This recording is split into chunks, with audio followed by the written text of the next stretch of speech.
Hello and welcome to the Week 6 recap for Division 6.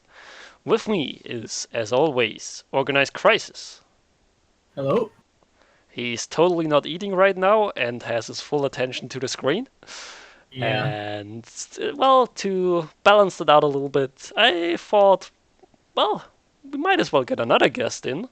His name is Kanuki, Hello there. and I heard you're a fan of some whiskies.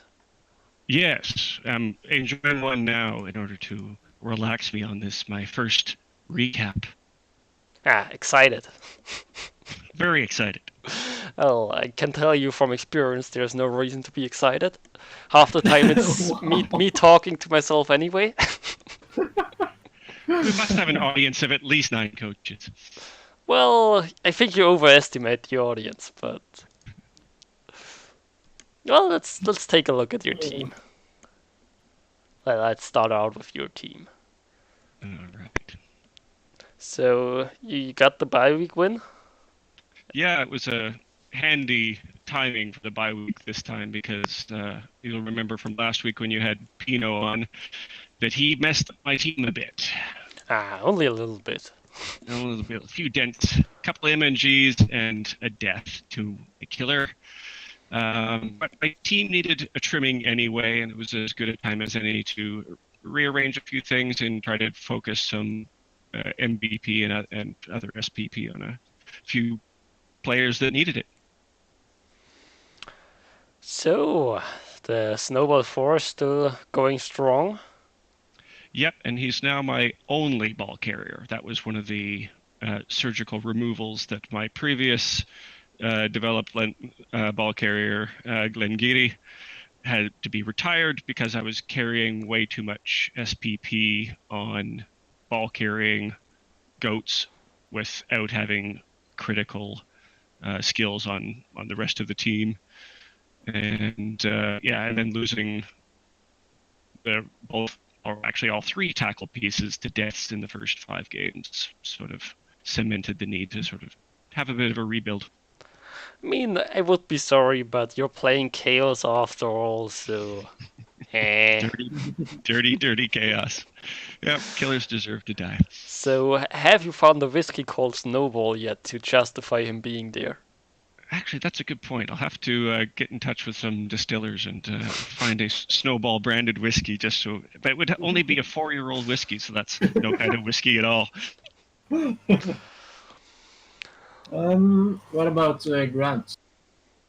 Yeah, that's the debate, and I'm not going to do a full reveal on the recap that would benefit my future opponent, Powad, a bit too much. But I can say that he basically has 2 choices now. I took tackle on the sort of killer Chaos Warrior in his skill up this week, Bunhavine.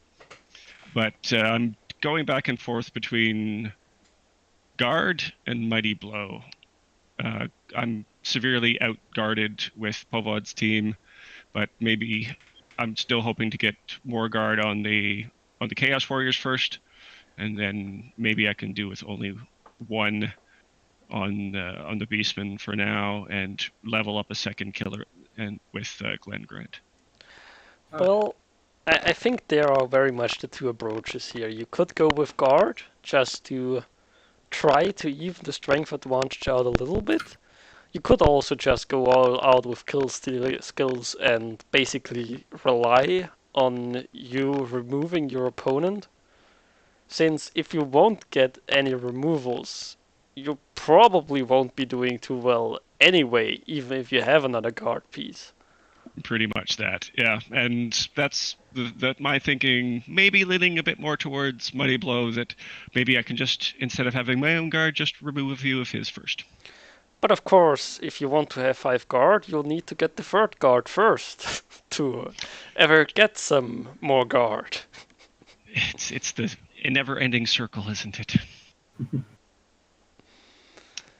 I mean, at least you're not playing Orcs, and Organized Crisis isn't advising you to get a Troll and a Goblin. Hey, do not make fun of me, okay? I don't mind the troll on the on the orcs, but and I have had a goblin running around I started out with orcs in college league, and then switched to Dirty Chaos. So I have had a goblin running around just for sort of the memes at times. It's fun. Yeah. So, I have another question. All right. I don't see any Glenn Fiddish. Glenn Fiddick. Yeah, I don't know how you Yes, pronounce it. he died and was retired, so he is due to come back. But I'm going to cycle through a few other names first, or other blends and single malts first. Yeah, because if you have a grant, you need the Fiddick. Absolutely. Now, since I have basically no knowledge about whiskies, let's move on. Let's switch the discussion theme real quick. Let's take a look at the first game here. Last at the Disco, losing 0-2 against the Tall Dwarfs with no armor value. Quite a surprise. That result is quite surprising to most of us, I believe. Yeah, Chris Wilfo was going in undefeated, he had one. Yeah, he had one loss. This is now his second loss. Yeah, second loss, yeah. But yeah, really strong team, reasonable matchup. But he has taken some damage to his team, and from talking to him after the game, I understand. I only caught the last few turns of the game, but it sounded like there might have been a bit of a misclick, clicking the end turn button before his plays were done that led to the start of the snowball effect. Yeah, Norse are very much a team that can snowball a game quite easily. But once they get the key removals going, like as we see the Witch got removed, and if you remove Agility 5 Witch at the start of, or in the first half of the game, that's usually a good sign. Now, of course, Preswolfer has two of those disgusting pieces, but... Indeed. And I'll just advertise to whoever his next week's opponent is. We'll check that later. I have bountied both of them, so there's a reward in it for someone. Oh, nice. Well, I think this Witch Elf is still kicking around. Yep, they're both still alive. It was his, I think it's Blitzer that died the previous game. Blitzer with dodge. Yeah. Died. Good piece. So, I mean, that was a really good game for the Detroit Dwarfs with no armor value. I count 19 SPP, and that's not bad at all. Good day at the office. And it also tightens up the division a bit, if it needed any further tightening. Yeah, I think we now have a draw at the top between Cyber Knight and the Dark Elves of Preswolfer. Closely followed by Mego and Pinosaurus and Povod. It's getting a lot closer there. But definitely. Let's take a look at the teams first before we move on. Let's take a look at last at the Disco. And I don't think there's much that changed here. No level ups. See, I've done my homework in this. Whoa, I didn't expect that.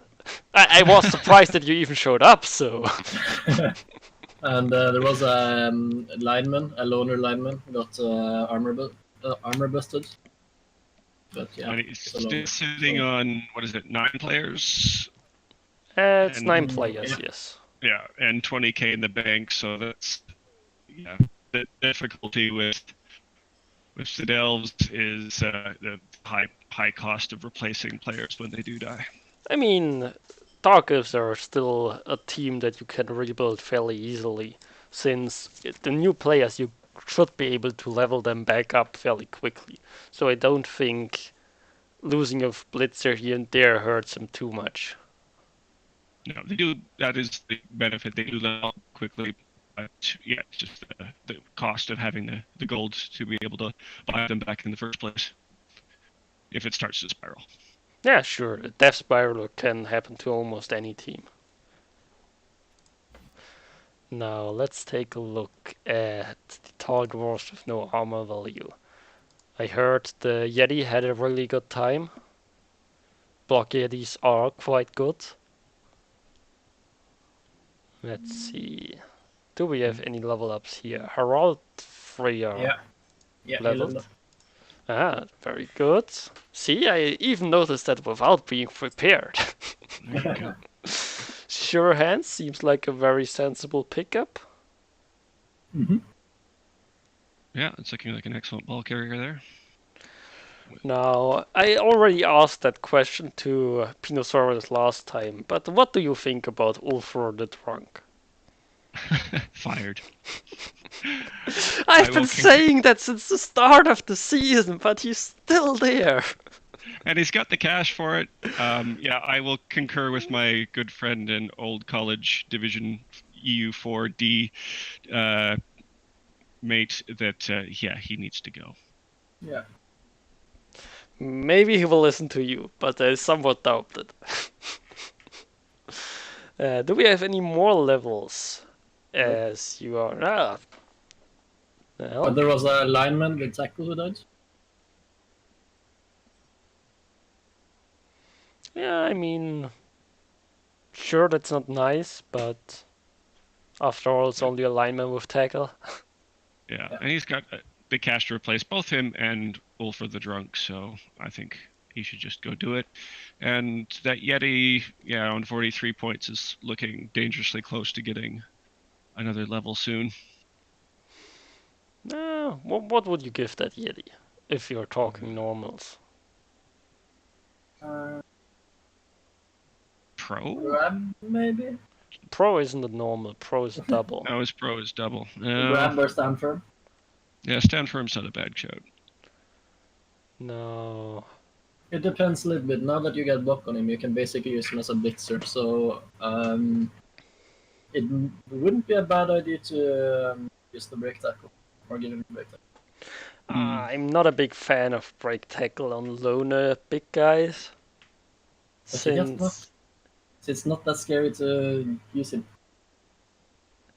but still, you have to roll 2 2+s to get where you want to get with break tackle, since you'd have to get through the wild animal and you have to get through the break tackle roll.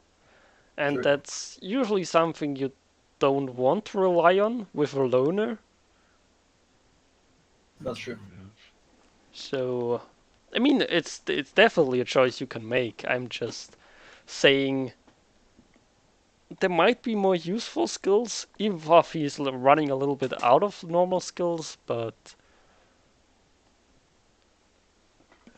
I'm sure he will find what works for him, because so far that Yeti has been on a tear. Yeah. Now, shall we move on? Let's. Okay. Well, which game do you want to look at next? Yeah, maybe the draw between Badland Fairies and Picking Flowers then. Yeah, well, taking the easy way out, just taking the next game. You know. I'm as organized as an organized crisis. And, well, the draw, kind of expected. Two bash teams going up against each other. Yeah. Quite even ball possession. Blocks a little bit in favor of the Orcs, but the removals were in favor of the Chaos Dwarfs. 50 blocks and only 3 removals seems quite low. Maybe he didn't target hobgoblins, but still. Yeah, it could be if he was only going after the other dangerous pieces on Migo's team. Well, I also see some level ups pending on Migo's team, so let's take a look at that team. Uh-oh. Azalea leveled up, and he's Mighty Blow, Guard, Pylon. Oh dear. He's gonna roll doubles for another. Well, if it's doubles, then Claw, it's isn't it? Claw, and that's the Claw. obvious choice. And Yeah. I think normals is pretty much stand firm. Or more tackle? No, he's already got comes with tackle, sorry. But they Yeah. start with tackle. Start with tackle. I don't play Chaos Dwarves, come on. Yeah, what do you get on that guy? Well, the fact that he hasn't leveled it already might tell me he's still thinking, so it's not the auto Yeah, Dahlia has already leveled up and he got Mighty Blow. So I'm guessing you don't know what to give us. Well, I think I would have given him Stand Firm, but I'm not sure. Yeah, I think on a normal stand firm is a sensible choice. Yeah. yep, agreed. I mean, doubles is pretty much claw. What else would you give him? Yeah, no, Flo is amazing. Now, the only other double I would think would be jump up, I guess, and then in order to give him movement, and then he can also hit from the floor after piling on. What about Yeah, diving tackle? uh, probably not on a piece like that. If it's maybe if it's a piece that has guard stand firm, you could maybe consider it. But still, it seems like you could get better things out of double. Yeah. But the Bull Centaurs and the Chaos Dwarf blockers are all going strong. Very scary looking team. Yeah, the development is definitely on the right pieces. Yeah. And I mean, the only thing I'm missing is maybe a dirty player. Yeah, and I could see him probably on Jasmine's next level going dirty player on that one. I guess Chrysanthemum, depending on how well, if he's, I haven't really seen so much of his play, if he's carrying on the Bull Centaurs or carrying on the Hobgoblins, and whether Chrysanthemum is his primary ball carrier.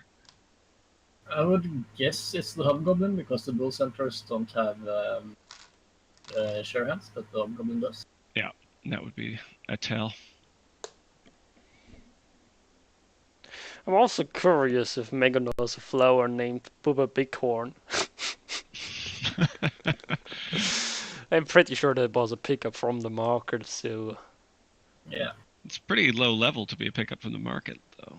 It's a bit strange. I mean, that's one level up, a Bull Centaur. I'd take that if I lost my Bull Centaur.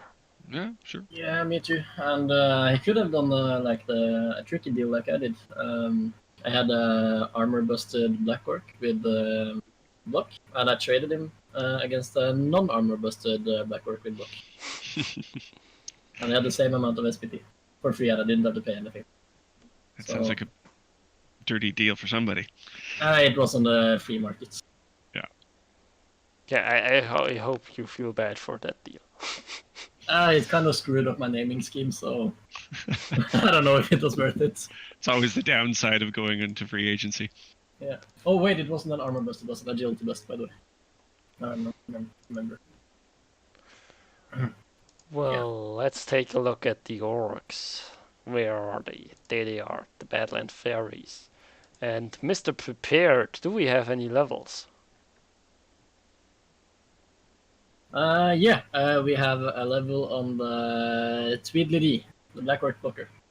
Ah, guard. I like it. More guard for me to face next week. I mean, it's still only 4 guard. That's like nothing. I think Puppy, the orc coach in my division, has like 8 guard now. Yeah, but I've only got 2 guard, and plus he's got the plus strength Black Orc, so looking out strength across the board. Yeah, it's certainly not a great matchup. Yeah. Orcs at this point in their development are quite hard to play against. And not enough claw to sort of counterbalance that. Well, one claw should be enough if you protect him well. Yeah. And that niggling injury, surprised that Gingerbread Man is still alive. Poed was telling me that he was getting blitzed and fouled like crazy last turn, but no one can stop the Gingerbread Man. I mean, for one, he lost 2 blitzers Baba Yaga and Baba Yaga 2 died fairly recently. Yep. And I'd probably keep Gingerbread Man around as well, and I wouldn't apothecary him if he gets another bust, but I'd keep him until he With his skill set, it's definitely a good and dangerous piece. And Yeah. It's And- kind of scary though to use the pylon now. I mean, I would actually be a little bit less scared since I don't care about the player itself that much anymore since he's already niggled, so I'd probably use him more aggressive than I would otherwise. Okay. At least in the second half when I'm fairly secure in my win. yeah, basically all he has to do is remove one or two players before someone removes him, and his job is done. Yeah. Well, I'm curious when he finally get the Little Red Riding Hood some block, because that player has been sitting on only dodge for a while, and as long as he only has dodge, it's actually still quite vulnerable as a ball carrier. But Yeah. looks like he isn't exactly using it as a ball carrier, so what do I know? Yeah, he'd probably have a few more SPP from touchdowns if he had. Yeah. Let's see. Well, it's 3 touchdown scores. That's where all of his SPPs come. Yeah, but No. you'd expect more touchdowns from a 10-match old thrower if he's If the main that's his ball first carrier. one. Yeah. How many games is this? 10 matches. Yeah. Well, let's take a look at the next game, because the Victims of the Sun took home another win and are now tied for the top spot. They are going up like a bullet. And all the Blizzards are alive! Amazing. I can't believe it! I guess that's what a few good results when you finish the game with 2 pieces and score a lot more than your opponents, and your team starts to come together. Taking a look at the statistics here, and there's a lot of armor breaks in favor of the Victims of the Sun. They didn't get that many removals, but even stuns can help out a lot. There's some decent SPP for both sides, but Yeah. Victims of the Sun got the win. And, well, as I said, they are having all their positionals at the moment, which I still cannot really believe. And a fairly good set of blockers. Yeah. So, what do we think about the level of Squire Anton?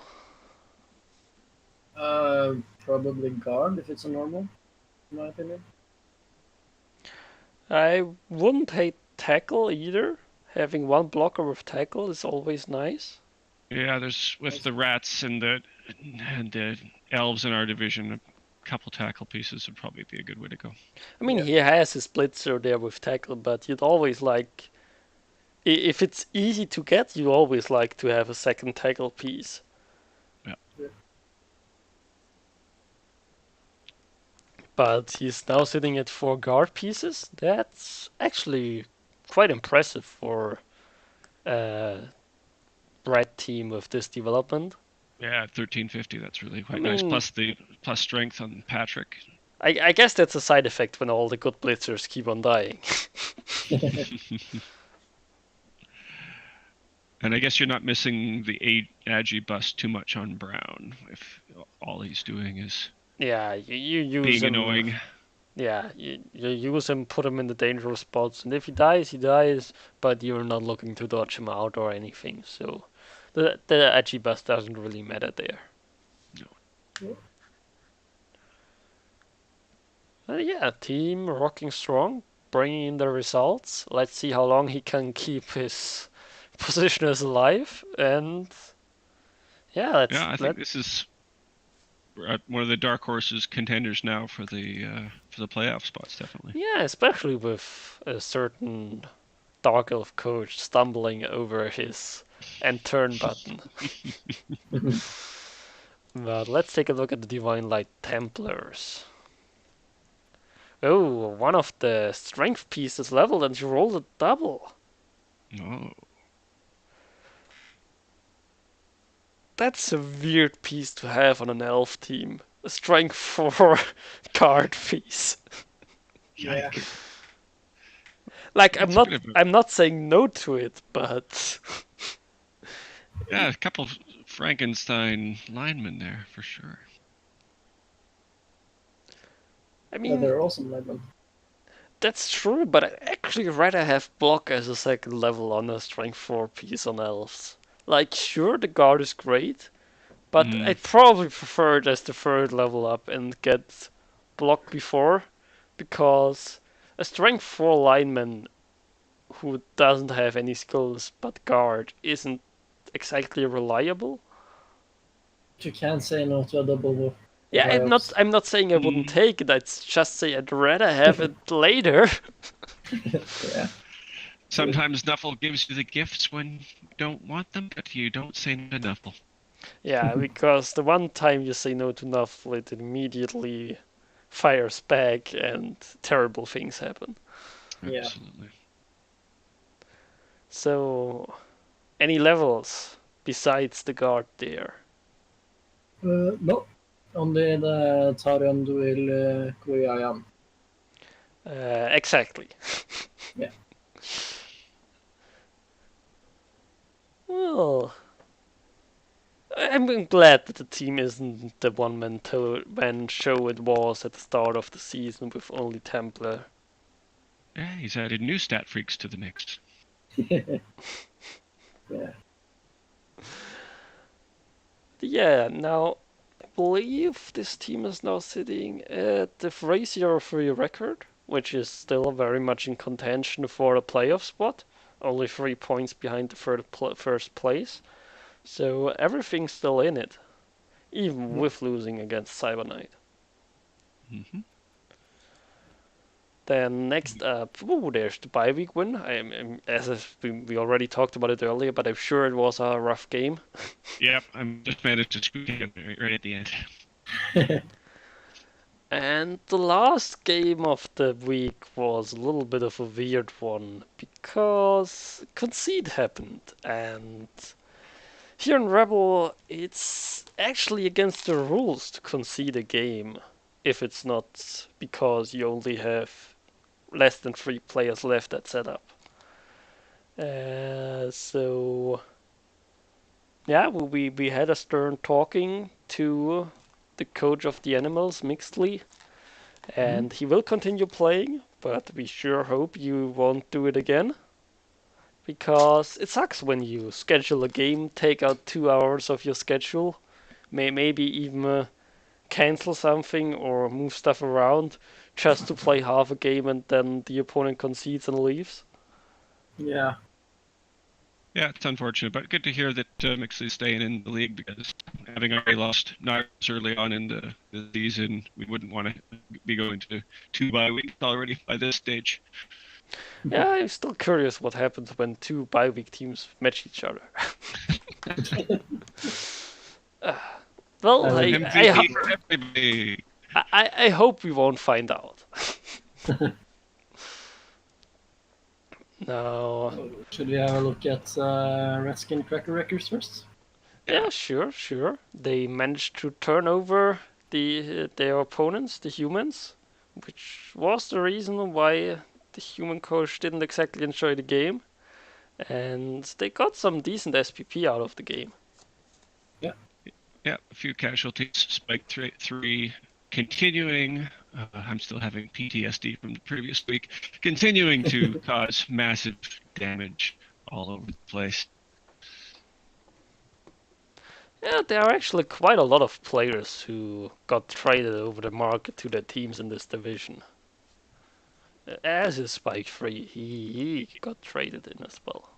He did, yeah. So Pino and I benefiting from the free agent market, as I'm sure a couple other coaches in the division did as well. But I think he's maybe gotten more benefit out of Spike 3 than I have out of Snowball 4 so far. Although Snowball 4 did score my winning touchdown in my first game. But hopefully now that they've fired the other ball carrier, things will even out, and Snowball 4 can shine it more. Yeah. But yeah, I think he had the other MVP on the concede went to the loner, and then 10 on rock bottom, and he had, or it's SBP, so he's looking at a level up on his other lineman.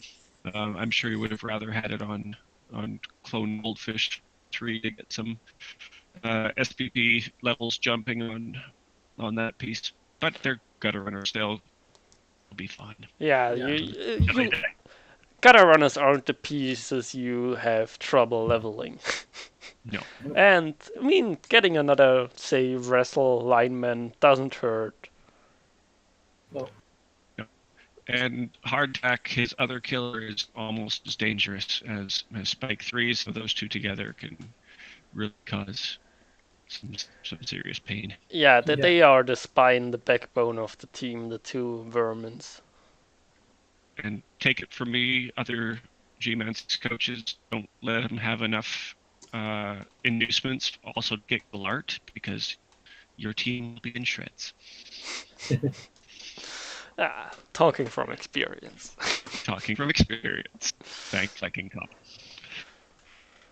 I mean, other than the lineman leveling, we don't have any other levels.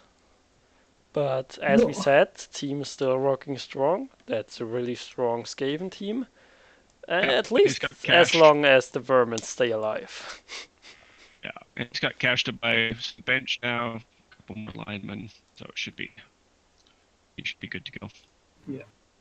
And yet again, another strong contender, I think, for pushing for that, at least that second playoff spot.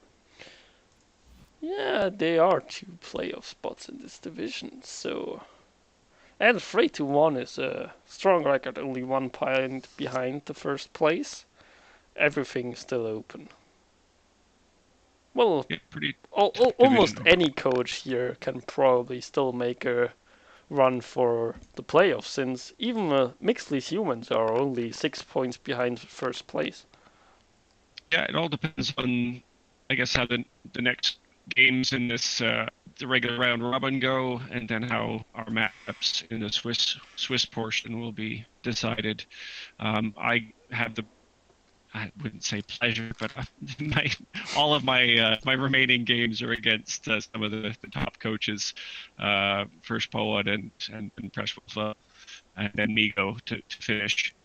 So it's a difficult run in. Yeah. I mean, those are the points that count. If you take points away from the top contenders and get them for yourself, you can rise up quickly in the standings. Absolutely. So I think, yeah, it's going to be the next 2-3 rounds, definitely going to shake things a bit, I think, in this division. Yeah. I'll be looking forward to it. And talking about next rounds, let's take a look at the week 7 schedule. Should you not have a look at mixed listing? I mean, he did concede, so... Punishment. Yeah, you can't just let... I mean, we can have a short look. If Organized Crisis wants to, but... We will mostly see that the Ogre got agility busted. Yeah, and the Blitzer... yeah, I think that's a dead Ogre. Niggling injury. So... You might see why Mixley wasn't enjoying his game, but... But agility on an Ogre, that doesn't really matter though. But he's at 0 SPP anyway. There's no point in probably firing him. You'd save the cash for something else. Yeah, but the niggle hurts, and he also got some more removals against him. I got 1 badly hurt, so in total 3 cash. Okay. Yeah. Now, Mixley will be getting the bye week next week, so at least he can concede that one. Wow. And he'll get his MNG on Pietro Del Bio back if he decides to keep him, but that niggle is a bit difficult. Yeah, I think he had 110k in the bank. He'll get some more, so could very well be an opportunity to replace that Blitzer. Or even the Ogre if he really wants to. Yeah, you don't want them necessarily when you're going into a bye week like I was this week, being potential targets for MVP when you could have them landing on players who might be sticking around a little longer. Well, they are both missing for this game anyway, so True that's enough. not a problem. It's not an issue then, yeah, true. Now, what do we have in matches? We have the Tall Dwarfs with no armor value against the Picking Flowers. What do we think about this game?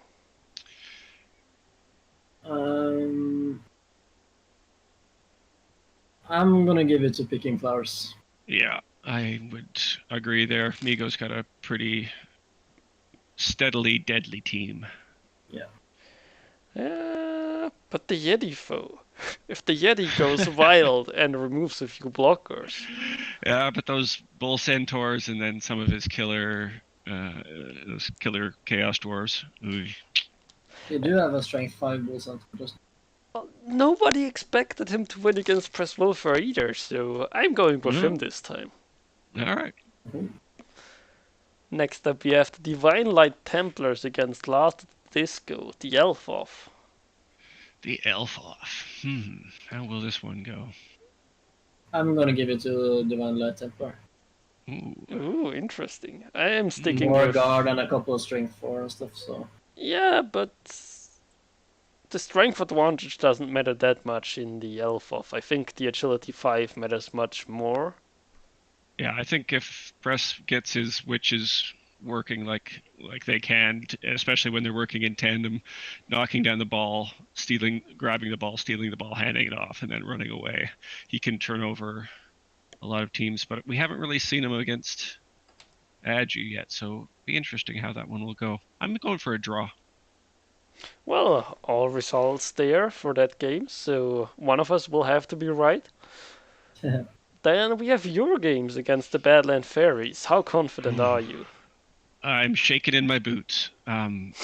This is probably one I've had circled on the calendar from the beginning, facing one of the other big bash teams in the league or in the division.